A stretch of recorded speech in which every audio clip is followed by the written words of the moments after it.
Because ideally, you would just go all out that entire conditioning day, whether it be practice or games or the combination of both. You would just go out and go as hard as you possibly can during that day of basketball activity. And if you're like me, I was born an all or nothing kind of person.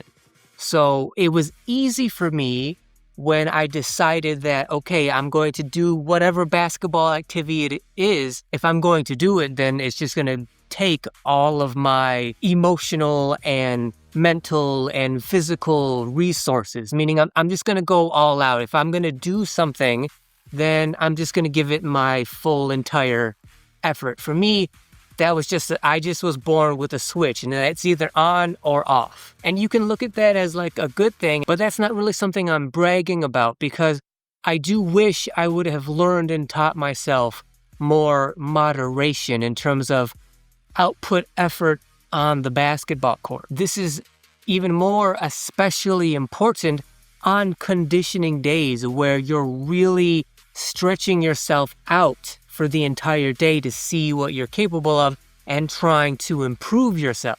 You may feel like young and fresh and your body is completely capable of pushing the entire time, but the reality is that maximum output always comes at the cost of accumulated basketball fatigue. You may not feel it while you're actually doing it, and maybe you don't even feel it at the end of that conditioning day, but there's always a price to be paid, and that fatigue will accumulate over time. That's why even though it's a conditioning day and you're trying to see what you're capable of, it's not a sprint. It's more of a marathon.